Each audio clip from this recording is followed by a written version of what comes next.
Esse é o terceiro e último vídeo de uma série analisando o estado atual da franquia Saint Seiya. Eu naturalmente vou pressupor que todo mundo que está aqui assistindo viu os 2 vídeos anteriores, porque essa é a conclusão do raciocínio que vem sendo desenvolvido.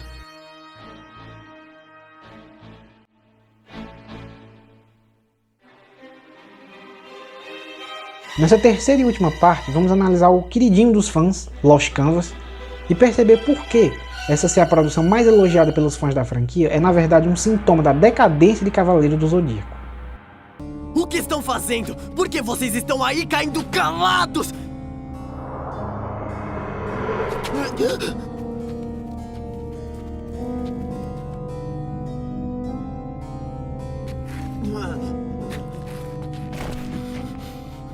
É a morte. Há uma infinidade de mortes aqui. Uma para cada um que vem aqui. Então se eles caem naquele buraco encontram a paz? Não. No fundo desse buraco é o mundo dos mortos. Em outras palavras, o inferno. O inferno? Não pode ser! Olha só o estado deles quando morreram! Parecem estar sofrendo tanto.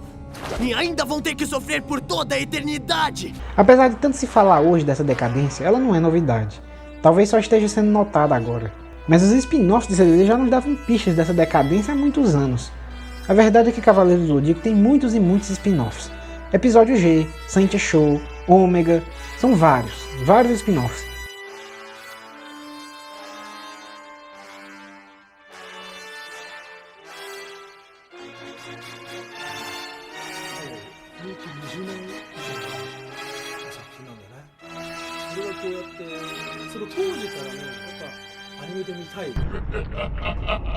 Finalmente chegou o momento. Agora eu serei mais poderoso do que um deus. Pelo bem que você quer, sua mãe não bota isso no ar, não. Essas asas conseguem voar mais alto? Ah, claro que sim. Eu posso voar muito alto.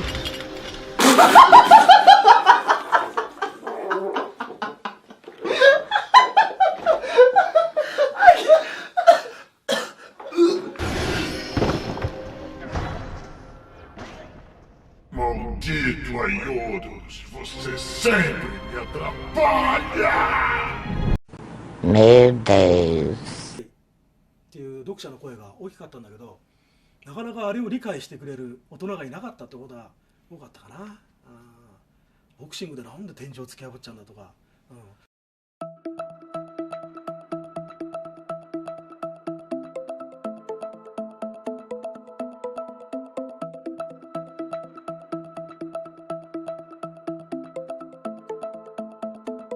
Todos eles sempre tratados como obras paralelas cujo enredo não se relaciona e nem influencia na linha principal canônica, que é o clássico. E é aí que está o grande problema.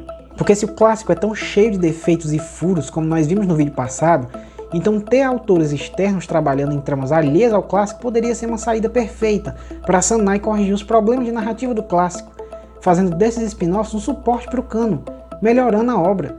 Seria a saída perfeita. O clássico foi feito antigamente por um autor limitado, iria deixando seus furos, deixando suas brechas, roteiros mal construídos, e tudo bem, agora viriam os spin-offs e iriam preenchendo as lacunas.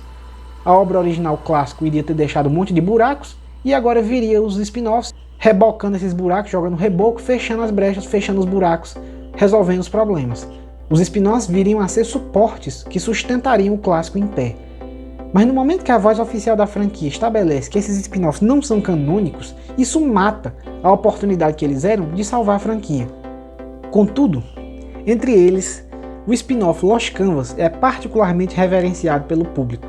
E o caso dele, para começar, é uma grande ironia, porque enquanto a franquia toda de CDZ hoje, continua a receber novos capítulos ao mesmo tempo que está no esquecimento do público, o Lost Canvas, que está parado há mais de 10 anos e não recebe novidades, continua a ser constantemente lembrado e aplaudido pelos fãs que pedem seu retorno. Tendo seu anime cancelado na segunda temporada, Lost Canvas é uma narrativa escrita e desenhada por Shiori Teshiroge, cujos eventos ocorrem numa linha do tempo alternativa do passado, contando a história de uma outra guerra santa entre Atena e Hades que teria acontecido no século XVIII. E diferente do clássico, que é apontado por esses inúmeros defeitos que eu debruçadamente enumerei no vídeo 2 dessa trilogia, e que obviamente eu estou pressupondo que você assistiu, porque se está aqui é porque viu os outros anteriores, né? Lost Canvas dispõe da quase unânime aprovação e admiração do público, que ovaciona e suplica pela sua volta. Tendo em vista que, como o anime de Lost Canvas foi cancelado, para se ver o restante da história, só temos um mangá.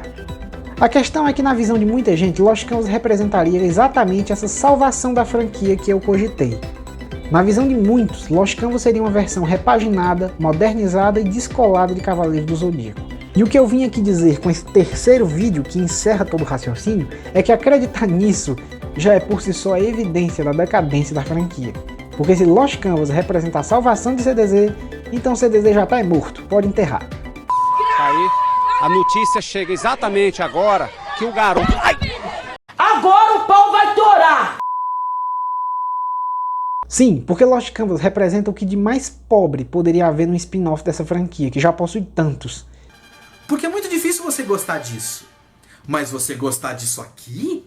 Olha isso! Olha esses traços modernos, certo? Esses rostos mais anime que a gente conhece hoje, né? Mais relacionável com um monte de coisa que a gente vai curtindo por aí, dos animes de temporada e tal.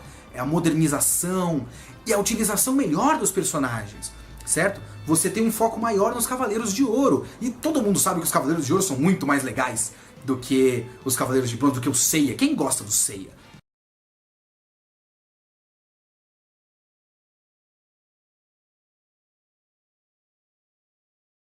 Né? Até o Peixes é foda. O Albafica, ele é foda. O Albafica, seja lá qual for a pronúncia. Ele é foda. Puta que pariu, que da hora. Né? E a saga de Hades já começa com Hades. O personagem que aparece lá já é o equivalente ao Shun, que tem lá. É tão puro que tem a alma de Hades dentro dele. E é a história que eu queria saber de Hades. Porque a guerra do passado, que tem o Doku e o Shion, parece muito mais da hora, porque todo mundo morreu e isso é foda. E já dá pra ver, por exemplo, que ele é mais bem escrito. Se você parar pra pensar no sentido moderno da coisa, de ter melhores diálogos, de ter personagens que parecem seres humanos falando, de ter motivação de personagem. Eu lembro, por exemplo, de um dos Gaidens que eu li, que eu tentei retomar alguns antes, e eu peguei do Cavaleiro de Escorpião, que eu sou de Escorpião. E o Cardia, pelo que eu me lembre, tem uma motivação muito bacana, que é o negócio do coração dele e tal. Então ele vive a vida no estilo Carpe Diem, né? No YOLO. Ele é o YOLO Boy. E ele faz o que ele quer e foda-se e tal. É bem legal isso. É uma motivação que dá pra trabalhar coisas interessantes, né? Dá pra trabalhar pontos de virada que de repente existem no mangá normal, mas não tem muito no Gaiden. Então dá pra ver que ele é mais bem escrito, sim. E ele é, obviamente, melhor desenhado.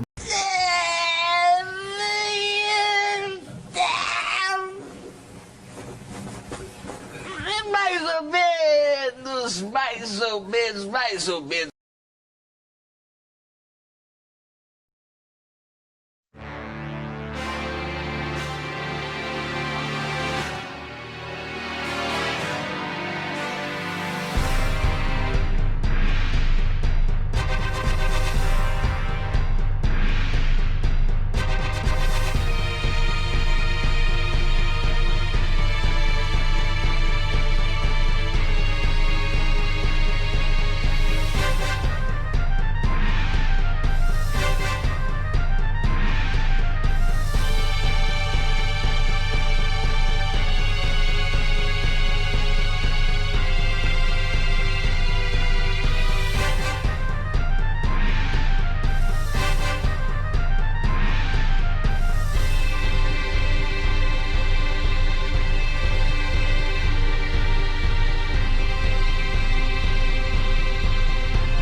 Lost Canvas é o Cavaleiros do Zodíaco que você pode gostar. E que você deve gostar. Porque você não pode gostar disso aqui. Porque isso é velho e brega e horrível, que o Onoda não sabe desenhar e faz 2 pés esquerdos e todo mundo é gordinho e o pessoal parece que não tem cérebro porque a cabeça é achatada e nossa, é uma bosta e o cara só faz a mesma pose. Então você não pode gostar disso. Você não pode gostar do anime clássico, porque senão você é um velho babão nostálgico, certo? Você não pode gostar do Ômega, porque é de viado, e cadê as armaduras? E os caras parecem menina mágica, e tudo gay. E otaku é um pessoal muito tolerante, né? Você também não pode gostar disso, porque é ruim. Isso aqui é ruim mesmo, isso aí não tem desculpa. Mas você pode gostar de Lost Canvas, porque Lost Canvas é moderno. Lost Canvas tem o que a gente quer ver. Lost Canvas é o Cavaleiros do Zodíaco que você pode e que você deve gostar e defender, certo? E é por isso que não me interessa. Nem um pouco. Eu não tô dizendo que ele é ruim. Lost Canvas não passa de um plágio do clássico e não traz nenhuma novidade real para a franquia. Passa muito longe de ser esse frescor de renovo que muita gente pinta. Lost Canvas é o mais tosco repeteco do clássico, como nós vamos ver agora. Bora, caralho! Você quer ver essa porra, velho? Bora, compadre! Ajuda o maluco que tá doente! Pra começar, que o protagonista é praticamente igual ao Seiya, tanto em visual como em personalidade, que já é meio complicado de apontar porque o Seiya já não tem personalidade quase nenhuma, né? Como eu demonstrei no vídeo anterior. A única coisa pela qual ele se define é a sua persistência e irreverência em se meter contra adversários muito mais fortes que ele. E isso o tema também faz. Eu sou Hades, o Imperador do Inferno. Calha a boca! Eu vou fazer você abrir os olhos! Meteoro de Pegasus! O golpe do tema! Sumiu! O quê?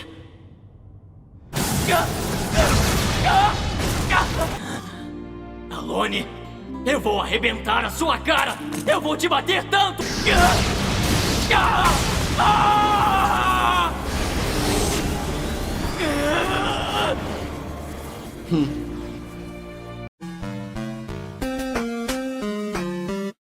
Ele também vive desafiando e ameaçando oponentes muito mais fortes.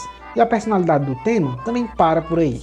Mas tudo bem, você pode dizer, ah, tudo bem, dá um desconto, vai, eles são os personagens principais, eles são herdeiros da mesma armadura. O Hades lá no final da saga clássica diz que existe uma antepassada do Seiya que ele lembra, então o tema ele é para ser parecido com o Seiya mesmo, ele é para ser meio que uma cópia do Seiya. É, beleza. O tema você quer dar um desconto? Tudo bem, damos um desconto pro protagonista, vamos pros outros personagens. Porque não é só o protagonista não. Como se não bastasse o protagonista ser idêntico, quase todos os Cavaleiros de Ouro são cópias piratas dos Dourados clássicos. Só para citar os mais notáveis, vamos lá. Sísifo de Sagitário é aquele que resgata a Sasha do vilarejo e cuida dela inicialmente, assim como o Aioros de Sagitário foi quem primeiro cuidou da Saori. Até mesmo a fita na testa do Aioros, o Sísifo copia. Copiar até a fita na testa, cara, foi de fuder. Asmita de Virgem é visualmente gêmeo do Shaka de Virgem, e assim como o Shaka priva o sentido da visão para expandir seu cosmo na meditação, Asmita é cego, para meio que reprisar essa prática do Shaka de ficar de olho fechado. Zero originalidade, é ridículo. Régolo de Leão, cópia pirata mais escrachada de todas. É uma imitação completa do Aioria do episódio G, onde a Aioria também é considerado prodígio, também é o Cavaleiro de Ouro mais jovem, a Aioria tem técnicas muito apelonas e realiza feitos absurdos no episódio G. É provável que a técnica Implosão de Fótons do Aioria exterminaria todos os Dourados do Lost Canvas juntos, uma vez que ela destruía titãs, que são antecessores dos deuses olimpianos. E para imitar essa apelação toda do Aioria, o Regulus é descrito como alguém capaz de copiar a técnica dos adversários e ainda recriar a exclamação de Atena sozinho. Essa foi a forma que a autora Shiori encontrou de plagiar o Aioria.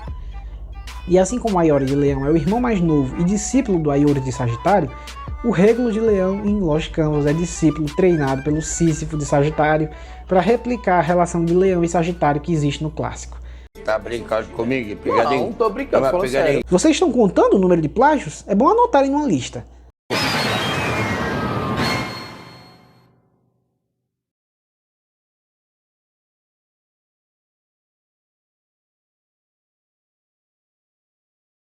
No, God!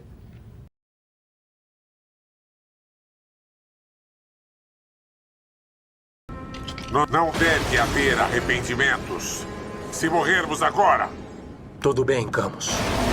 Eu irei acabar com você como se fosse um inimigo. Olá.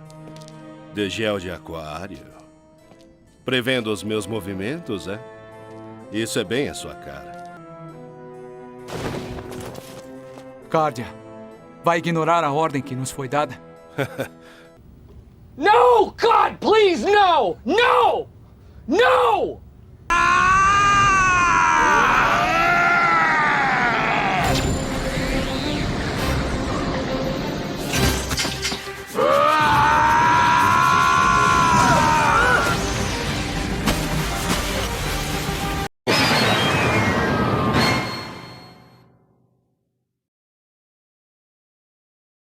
Aspros e Défteros são visualmente cópias piratas de saga e canon, e assim como no clássico, o Cavaleiro de Gêmeos tem uma relação com o cargo de Grande Mestre do Santuário. Aspros de Gêmeos foi cogitado para ser Grande Mestre, assim como Saga de Gêmeos. Aspros se tornou mau e cruel, assim como Saga. Aspros tentou dar um golpe de estado e tomar o cargo de Grande Mestre, assim como Saga. E posteriormente Aspros reaparece como espectro de Hades, assim como Saga. E como se a imitação já não fosse grande o bastante, a autora Shiori ainda inventa de meter um deus chamado Kairos como suposto parente menor de Cronos, ambos sendo deuses do tempo, só para que haja uma luta entre Aspros e Kairos, imitando a luta que ocorre entre Saga e Cronos no episódio G. Eu poderia passar o dia todo citando tanto de cópias que existem em Lost Canvas, mas eu vou deixar só essas aí para o vídeo não ficar mais longo do que já tá.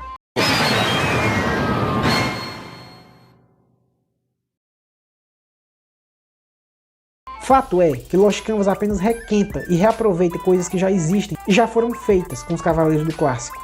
Eu sinceramente já tive um imenso desgosto por Lost Canvas de cara, assim que apareceu o primeiro Cavaleiro de Ouro dele, o Albáfica de Peixes, que inclusive é meu signo, eu sou de Peixes, e eu achei o Albáfica uma merda, porque ele é exatamente idêntico ao Afrodite. Poxa vida, custava pintar o cabelo dele de outra cor? Ele tinha que ser assim? Tinha que ser? O Card tinha que ser igual ao Miro? O Manigold tinha que ser igual ao Máscara da Morte? Caralho! Lost Canvas é inimigo da originalidade.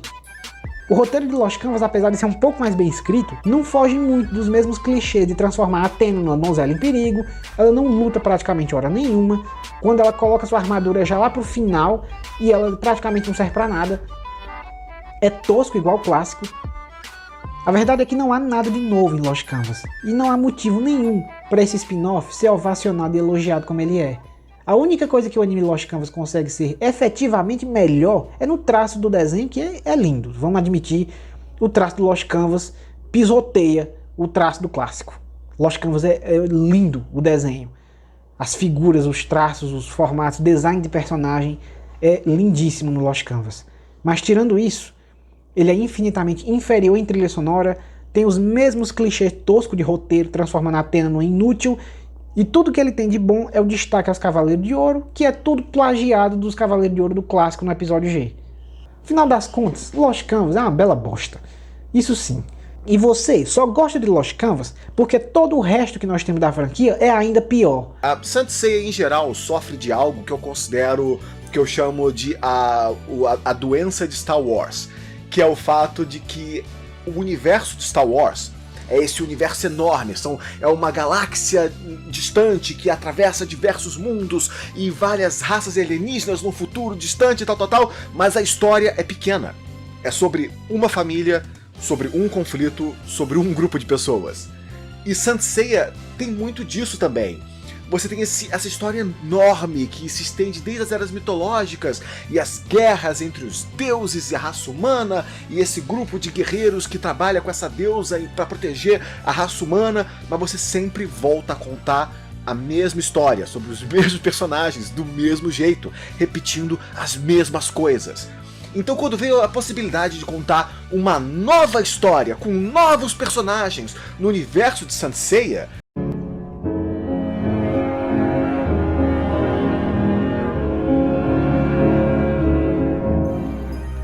Soul of Gold é um desastre, Saint Show foi um desastre, Omega é um desastre. A coisa melhorzinha que nós tivemos foi o episódio G, e ele também tem um roteiro bastante forçado, o traço é horroroso, e tem uma forçação horrenda em cima do Aioria lá.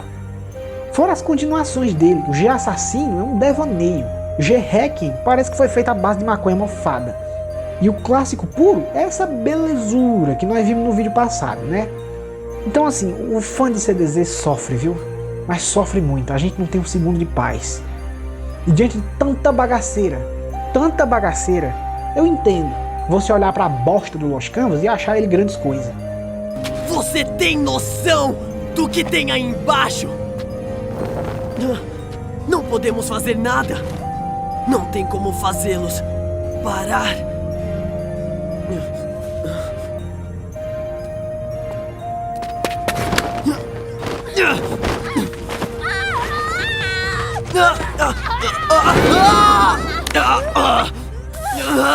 Pra falar a verdade, a culpa de Lost Canvas ter tantos problemas não é nem da autora, a Shiori Teshirogi. E eu venho aqui para revelar a verdade pra vocês. Quem criou o conceito de The Lost Canvas foi o Kurumada. Ele chamou Shiori para fazer o roteiro da sua história paralela por ter se impressionado com o talento da moça. Kurumada entregou todo o conceito para Shiori trabalhar em cima e ainda deu uma lista de cenas chaves e eventos que ele queria que The Lost Canvas tivesse. Ah, agora eu entendi! Agora eu saquei! Agora todas as peças se encaixaram! Eu estou entendendo tudo agora! Foi o editor dela que teve a brilhante ideia de mandar ela plagiar o clássico em tudo que pudesse. Porque na cabeça retardada dele, isso faria o mangá dela ser mais bem recebido pelo público. O público olhando para os personagens e reconhecendo neles familiaridade com o clássico, teoricamente faria esse spin-off ser mais abraçado pela fanbase. Esse editor que disse isso pra ela era um jumento e avacalhou o mangá da mulher, que na verdade nem teve culpa, coitada. Ela só obedeceu essa orientação imbecil do editor. Antes tivessem deixado a mulher trabalhar em paz e fazer o dela do jeito que ela quisesse. Prova disso são os Gaidens que saíram depois. No Lost Canvas Gaiden tem uns capítulos extras que contam a história do século XVI, e lá vemos a Shiori solta, sem compromisso com nada. Ela cria coisas bem mais interessantes. Os Cavaleiros de Ouro do século XVI são muito mais originais e têm muito mais identidade. Os Zafiri de escorpião, Crash de aquário, Ilhas de leão, Rugone de peixes são os melhores personagens que já apareceram nos spin-offs. Chegam a ser mais bem trabalhados que boa parte dos Dourados clássicos até. O Rugone sim é meu favorito do meu signo.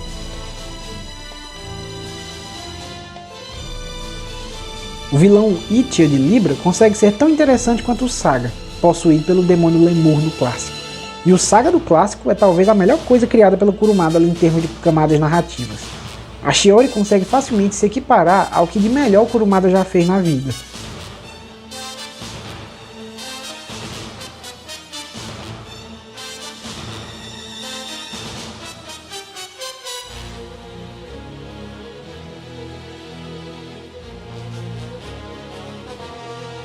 A trama do Avenir de Ares viajando no tempo para avisar os Cavaleiros do passado da derrota futura é muito melhor que a narrativa padrão do Lost Canvas comum que foi para anime. 1000 vezes melhor que Next Dimension, melhor que Saint Show, que Omega e que Soul of Gold.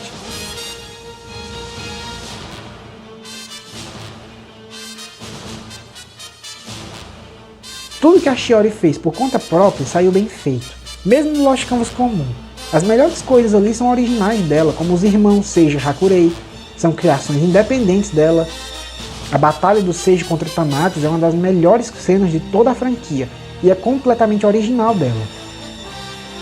A partir da metade do mangá, Kurumada deu total liberdade de Shiori escrever sua história sozinha, que segundo ele mesmo a autora já desabrochou e pode se conduzir sozinha. No entanto, Shiori até o fim do mangá ainda trocava e-mails com Kurumada pedindo conselhos e aprovações para sua obra. Gente, Shiori tem total admiração e carinho pelo Kurumada. Em basicamente quase todos os volumes de The Lost Canvas, Shiori agradecia a Kurumada. Tudo que eu já procurei a respeito da produção de Lost Canvas diz que a Shiori estava debaixo de diretrizes e de decisões editoriais acima dela.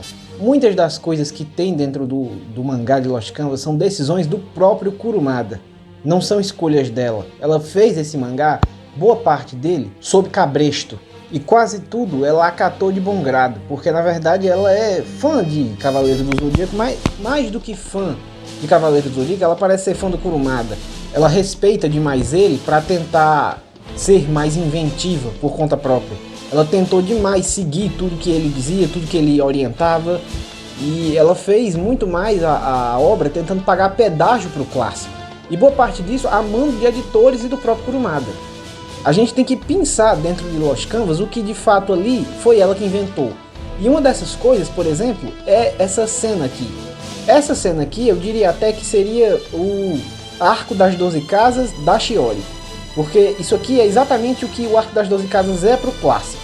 Ele é um ponto fora da curva, uma coisa que ficou muito bem feita, que deu muito certo e que está totalmente destoante do restante da obra. É um momento atípico, onde a qualidade da obra dá um salto e se destaca de todo o resto, e todo o resto não tem nada a ver com isso aqui, em termos de nível de qualidade.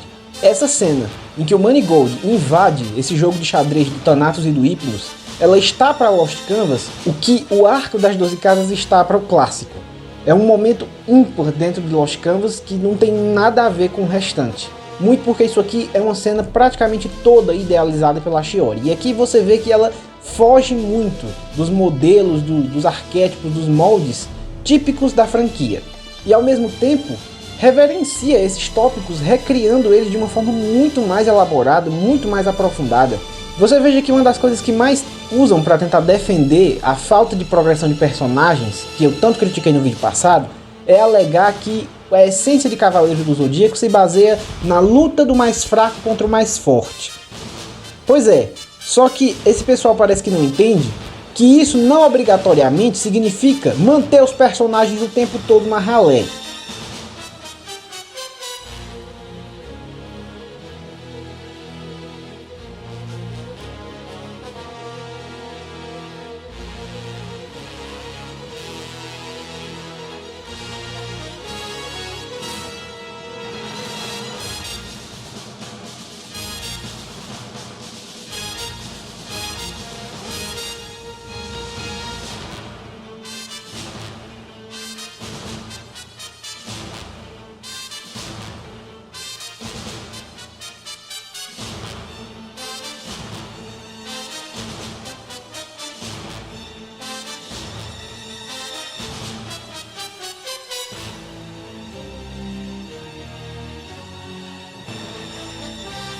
Você veja que ela consegue aqui, a Shiori, ela consegue fazer com que os Cavaleiros de Ouro ocupem esse lugar do mais fraco. Porque ela coloca eles para bater de frente com seres mitológicos, com divindades, com seres que estão acima do aspecto humano. Então, ainda que eles sejam Cavaleiros de Ouro, que consigam realizar milagres, se mover na velocidade da luz, eles estão batendo de frente com deuses, com seres que estão além da compreensão humana. Então eles ainda são o mais fraco lutando contra o mais forte. Tudo não passa de diversão. Os humanos são como estes peões. Não se preocupe. Basta nós darmos o último passo, que o jogo chega ao fim.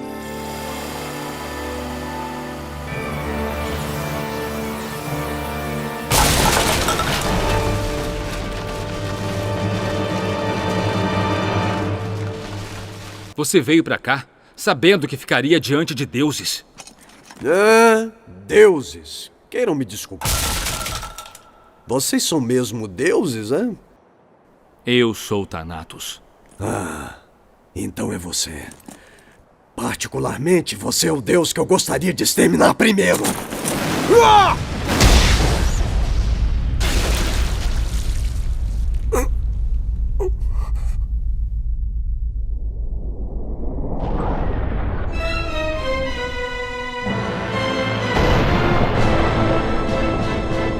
Deteve o golpe que eu dei com toda a minha força. Não consegue nem atravessar um peão. Você é muito fraco. Você não passa de lixo. Essa cena aqui da Shiori, ela consegue mostrar que ela entende melhor Cavaleiros do Zodíaco do que o próprio Kurumada. Ela consegue criar essa dinâmica de mais fraco lutando contra o mais forte usando o Cavaleiro de Ouro. E mais do que isso, ela coloca aqui elementos de batalha que não estão presentes, que não são notados em outras obras de CDZ, que não são comuns dentro da franquia de Saint Seiya. Ela usa aqui elementos de estratégia. Quem veio dar um jeitinho nas coisas fui eu! O quê? Que tolo.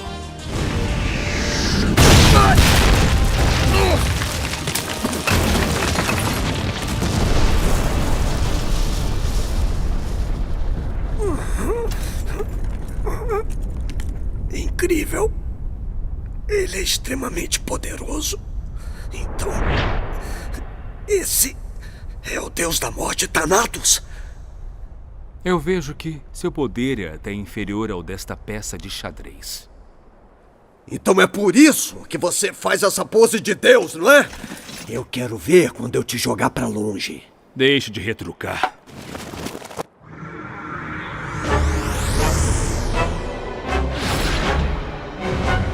O quê?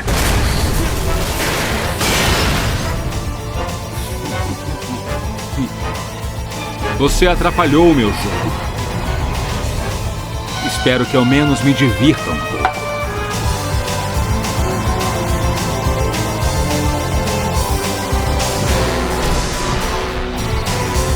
O que são todas essas coisas?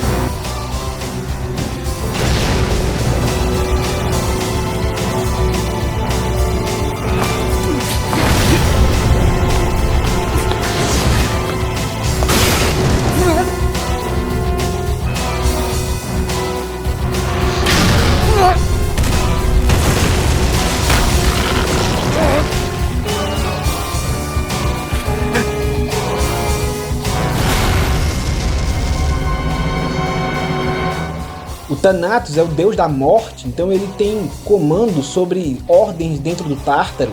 Ele consegue invocar almas de pessoas torturadas e mortas e usar isso como arma.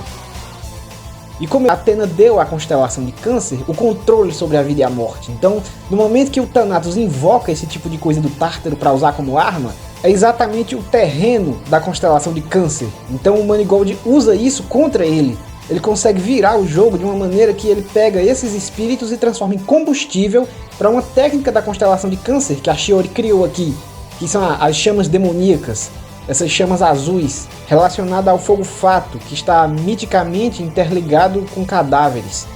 E desses cadáveres, né, que o Thanatos invocou com o poder de controle do Tártaro, a técnica dele também inventada pela Shiori, né, é uma técnica que eu não me lembro de ter visto no clássico.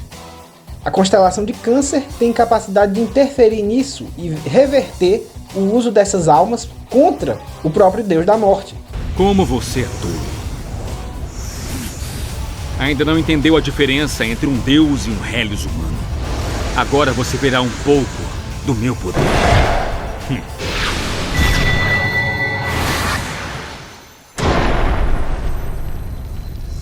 Este espaço é um caminho percorrido pelos deuses. Porém, se um humano colocar os pés aqui, ele ficará em pedaços.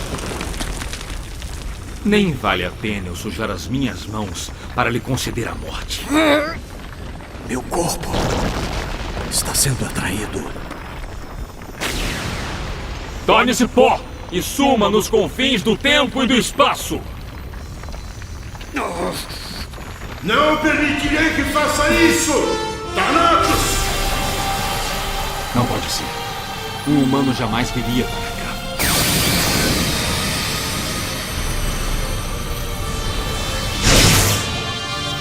Finalmente pude conhecê-lo. Quem é você? Como um humano pode ficar ileso nesta dimensão? Isso é porque o meu corpo está sob a proteção divina de Atena. Graças a estes talismãs escritos com o sangue de Atena durante a última Guerra Santa.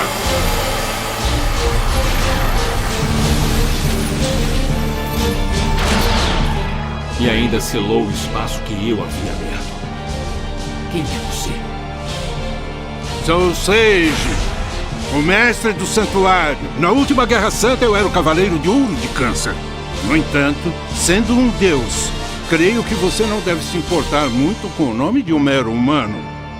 E é uma coisa muito interessante aqui, que é outra coisa que Kurumada quase nunca fez, que é lutas em equipe. Eu sinto muita falta disso. Lutas em equipe praticamente não existe dentro da obra de Saint Seiya, lutas em equipe.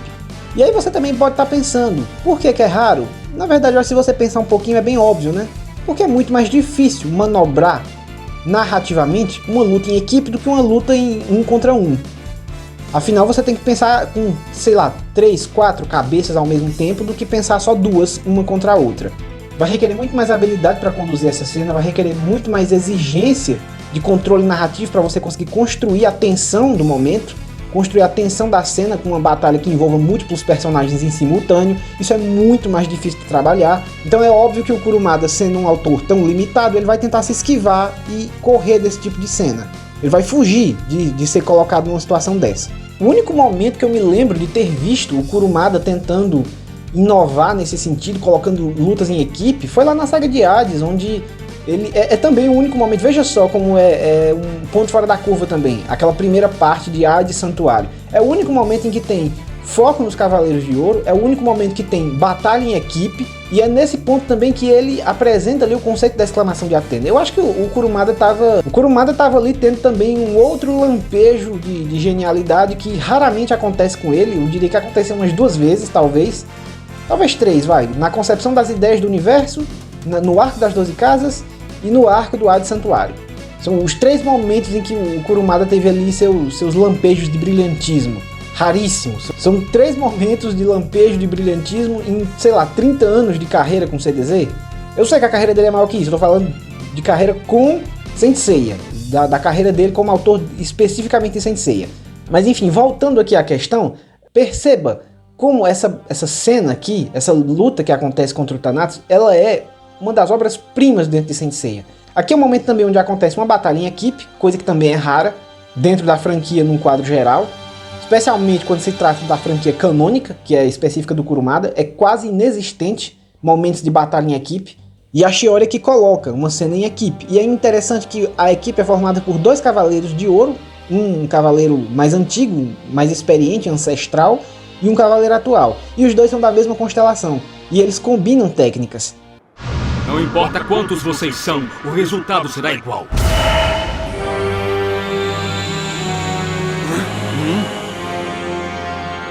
Fobia do Tártaro!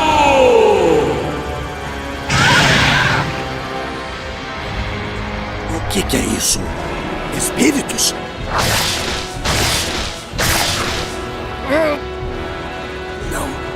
Não são meros espíritos. Eles causam danos tanto ao corpo quanto à alma. Isso mesmo. São espíritos inferiores aos mortos. É o destino de todos de quem tirei a vida. Todos eles vagam em eterno sofrimento na minha prisão subterrânea no Tártaro. Farei com que vocês sejam companheiros deles. Estão me arrastando. Não se desespere. Se eles são uma espécie de espírito, nós temos uma chance. Você entendeu, Manigold? Não deveria se acalmar a ponto de se distrair. Toca! Brincadeirinha. Hecatombe dos espíritos!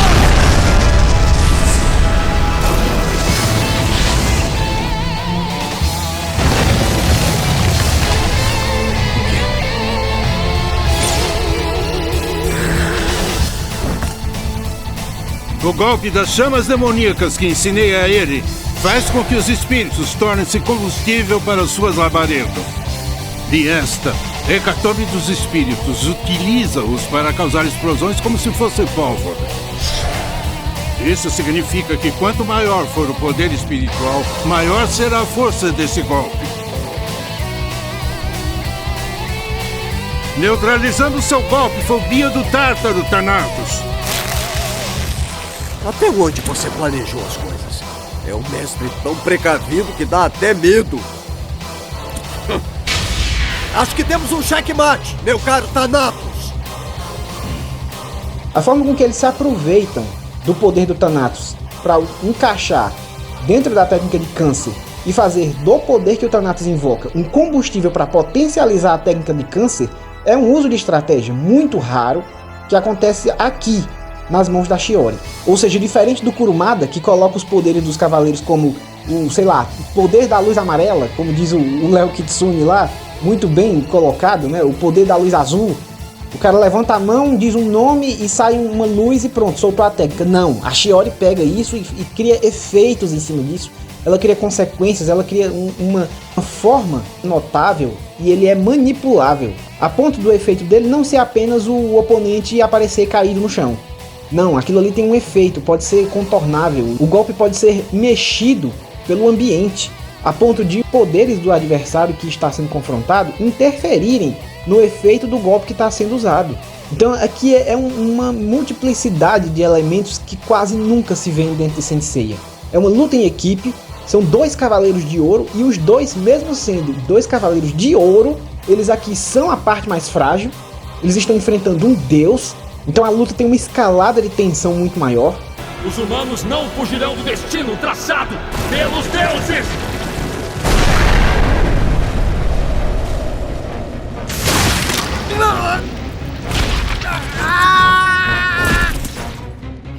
Primeiro acabarei com seu discípulo petulante. Thanatos, seu maldito! Ondas do inferno!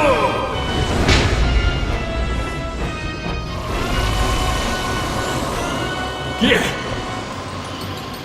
Soube que seu verdadeiro corpo se encontra nos Elísios. Sendo assim, esse é apenas um corpo que está usando temporariamente. Se eu conseguir arrancá-lo desse corpo, terei uma chance. Não sei o que pretende, mas é um atrevimento um mero humano querer controlar a alma de um deus. Isso é ridículo. Para ter tanto poder, só podia ser a alma de um deus. Acha que seu golpe vai funcionar comigo? Será que não vou mesmo conseguir? Agora que cheguei até aqui... Você acompanhe seu discípulo à exterminação. O que é isso?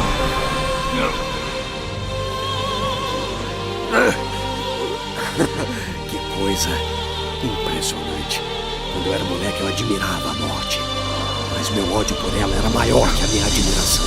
É maravilhoso pensar que eu posso acabar com você, não é, mestre? Ainda bem que eu resolvi te acompanhar. Sinta agora as ondas do inferno! Que presunção! Mas não adianta nada! Tentem o quanto quiserem, eu sempre voltarei a este corpo.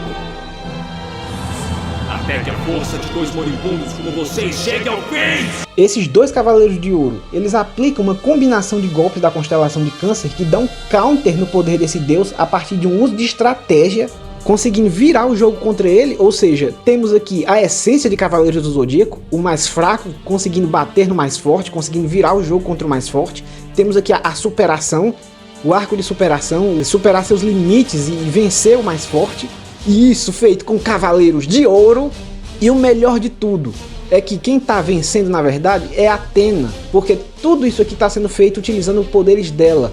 É um uso e uma aplicação da autoridade que ela deu à constelação de Câncer sobre a vida e a morte. Os selos contendo o sangue sagrado dela, o Ichor, que é o sangue divino, são utilizados aqui como armas. São armas dos cavaleiros aqui para tentar conter esse deus, para tentar encurralar o deus Thanatos. Então são humanos agindo sob a égide da deusa maior, da deusa principal, né, sob a autoridade espiritual dela. O que faz com que essa batalha ela tenha até um ar meio assim, parece 2 padres exorcizando um demônio aqui, parece uma cena do Exorcista. É brilhante essa luta aqui do Manigold e do Sage contra o Thanatos, sabe? Parece a cena do Exorcista. São 2 padres exorcizando o capeta nessa cena aqui. São 2 padres utilizando a autoridade de Cristo para exorcizar o demônio. Então assim, a Shiori ela consegue evocar esse simbolismo cristão de uma forma tão profunda. O domínio que a Shiori tem de conceitos, o domínio de universo, é como se assim, se Saint Seiya fosse um instrumento, é como se o Kurumada tivesse forjado um instrumento que a Shiori manuseia e toca muito melhor do que ele. Essa mulher, ela dá um banho no Kurumada de um jeito assim, como artista, sabe? Ela é uma artista gigante, ela bota o Kurumada no bolso.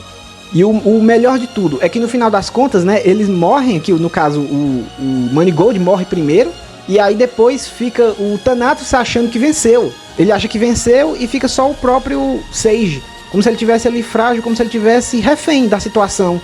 E aí o Sage provoca o Thanatos e o Thanatos faz isso. Foi em vão. Ele não morreu em vão de forma alguma. Como prova, tenho sua alma aqui, bem diante de mim, sem estar ligada a nenhum corpo. Parece que você não entendeu. Eu posso me hospedar em qualquer corpo, até no seu que está aqui. Dê a mão!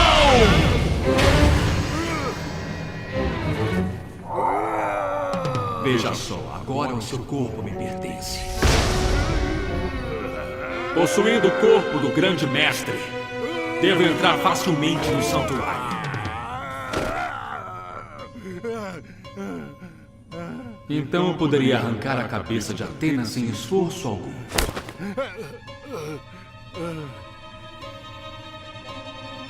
O que houve, Thanatos?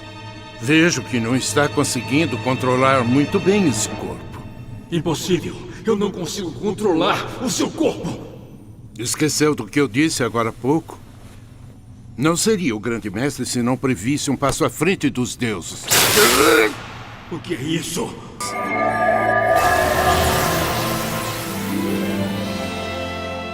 É por isso que eu sacrifico esta minha vida! O quê? Guardava isso em sua armadura? Recebi essa arca sagrada da atual Atena. Mesmo você levará alguns anos para conseguir se libertar se for selado nela! Maldito! Como um mero humano se atreve a ridicularizar um deus? Eu sou o deus da morte! E aí, na verdade, era uma armadilha do Sage. O objetivo dele era exatamente que o capeta aqui do Thanatos tentasse possuir o corpo dele. E olha o simbolismo espiritual que a cena cria. É uma cena do Exorcista isso aqui. É tudo sobre possessão demoníaca e sobre a autoridade de Cristo sobre legião de demônios, isso aqui. O ar religioso que a cena tem é gritante. O Sage, ele se faz de receptáculo para que o Thanatos possua o corpo dele de uma maneira que ele cria uma armadilha, se dando em sacrifício quase que emulando a atitude de Atena. Ou seja, o discípulo recriando a jornada do seu mestre, né? O papel do discípulo tentando seguir os passos de Cristo, assim como Atena, o Sage tenta se dar em sacrifício. E ele se coloca como receptáculo para aprisionar o Thanatos. E isso também é o que? Estratégia. Mostrando como tudo se trata do controle que Atena tem da situação. E que todos os outros deuses estão debaixo do poder dela. No final das contas, todos os outros deuses são insetos, porque Atena é quem tem o controle, o poder, o domínio de tudo. É ela quem manda no final das contas. E o Sage, utilizando a autoridade dela, consegue aprisionar o Thanatos e vencer. E o mais fraco vence o mais forte, usando a autoridade da deusa suprema, emulando uma cena de exorcismo cristão. É uma aula. A Shiori dá uma aula ao Kurumada nessa cena. Isso aqui é brilhante. Aqui a Shiori botou o Kurumada pra mamar, velho. Botou o Kurumada pra mamar aqui. Ela podia terminar isso aqui e mostrar. Tá vendo, Kurumada? Tá vendo? Olha essa porra aqui. É assim que faz, ô caralho. É assim que faz. Aprende a escrever, velho gagá. Então, assim, a conclusão que eu tiro de um negócio desse aqui, eu só fico imaginando como é que iria ser uma história totalmente, sabe, sem nenhuma amarra. O que é que seria uma história de Cavaleiros do Zodíaco se a Shiori tivesse solta, livre, sem nenhuma amarra, sem nenhuma decisão editorial mandando nela, sem nenhum controle do Kurumada, sem nada. Sabe, dá uma folha em branco pra ela, ou melhor, dá uma folha para escrever, tá? Não para ela desenhar, que ela não desenha tão bem assim, né? A Shimaki Kuori desenha melhor que ela. Juntava as duas, pronto, eu acho que a solução é essa, junta as duas. Coloca a Shiori para escrever, solta, sem amarra, sem nenhum tipo de controle de ninguém. Dá o universo de Sensei pra ela e diga, tá aqui minha filha, pode brincar. Pode fazer o que você quiser aqui. Não tem Kurumada não, morreu Kurumada, não tem ninguém aqui para lhe controlar. Você pode escrever aqui o que você quiser. E aí bota a Shimaki Kuori pra desenhar. Porque a Shimaki Kuori desenha bem melhor que ela. Vai colocar a Shiori pra escrever, sem nenhuma amarra, e a Shimaki pra desenhar. Pronto. Junta as duas, vai sair a obra-prima de CDZ. Pode acreditar, vai sair aí uma coisa transcendental.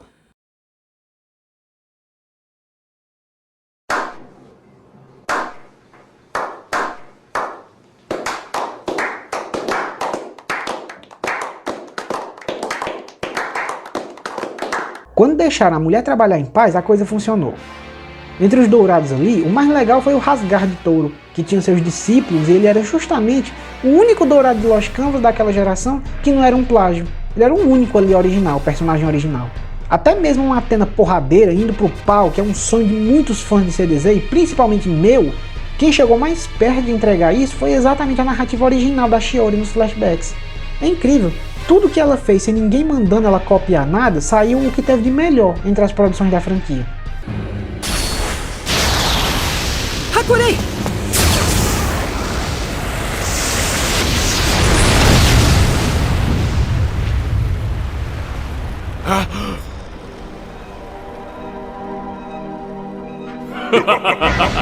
Pretende proteger os humanos, Athena?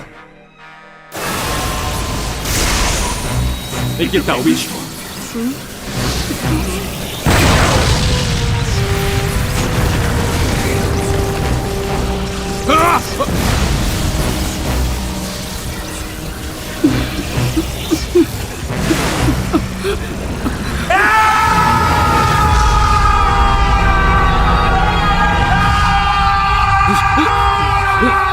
Athena!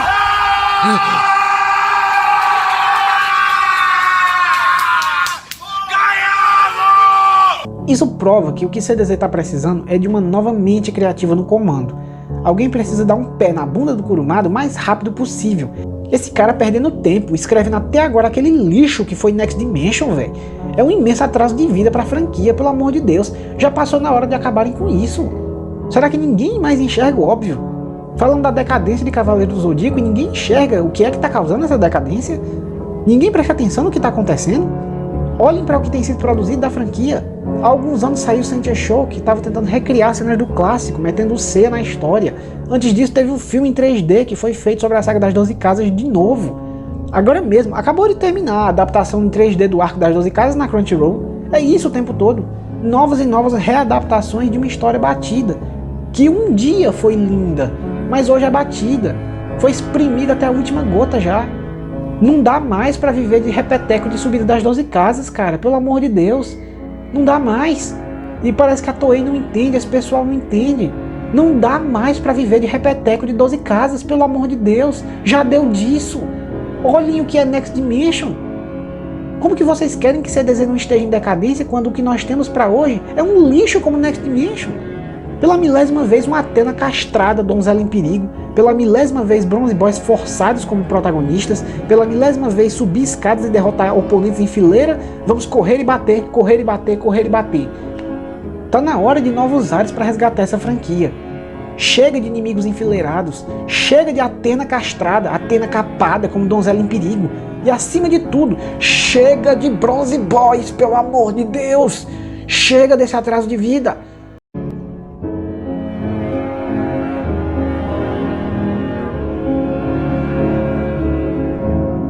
Essa é a grande conclusão final de tudo isso. A conclusão é percebermos o quanto Cavaleiro do Zodíaco é uma história enterrada pelo próprio criador, presa nas garras dele. É uma obra presa ao passado que precisa desesperadamente de uma nova direção. Kurumada precisa ir de base e deixar a obra para que autores melhores façam algo à altura dela. Porque parando para pensar, Saint Seiya foi criado pelo Kurumada como uma mera propaganda para vender boneco, e parece que só o Kurumada não percebeu que a obra se tornou muito maior do que isso. Saint Seiya é maior do que o próprio Kurumada, mas ele continua tratando essa obra como uma propaganda de vender boneco para a qual ele acredita que ela foi criada. E diante disso, é um milagre que Cavaleiro do Zodíaco ainda seja lembrado até hoje. Se é lembrado, é apenas porque realmente a lore desse universo é muito grandiosa, muito profunda, como eu mostrei lá atrás, lá no primeiro vídeo da série. E somente graças ao impacto emocional daquilo lá, a obra sobreviveu tanto na cultura e na nossa memória. Porque de todas as produções que nós tivemos dessa franquia, uma mais catastrófica que a outra, a gente pode afirmar com toda certeza que Cavaleiro do Zodíaco está vivo até hoje é apesar delas, e não por causa delas. Porque cada uma dessas produções foram verdadeiras tentativas de assassinato, e precisamos que alguém resgate esse refém e o coloque num lugar melhor. O maior vilão de CDZ continua sendo o próprio Kurumada e a Toei Animation. E a nós só resta torcer que alguém salve Cavaleiro do Zodíaco das mãos desses ineptos.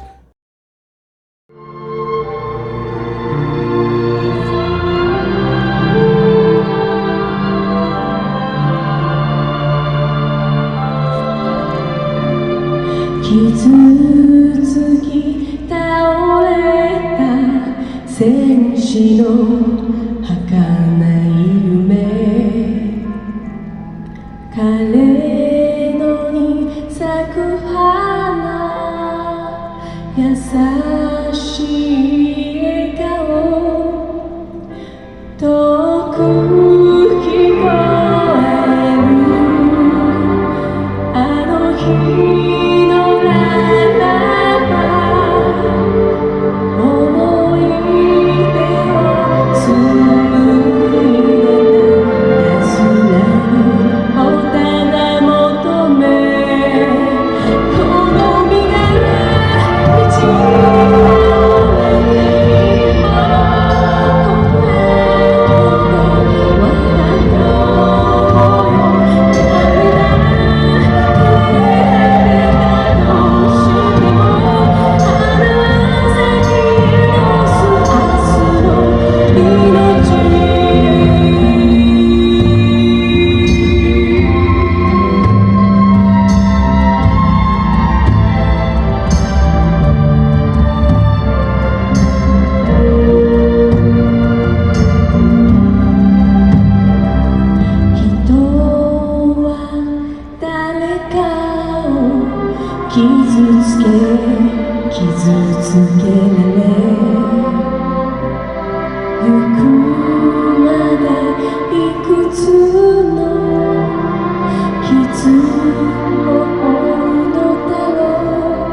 導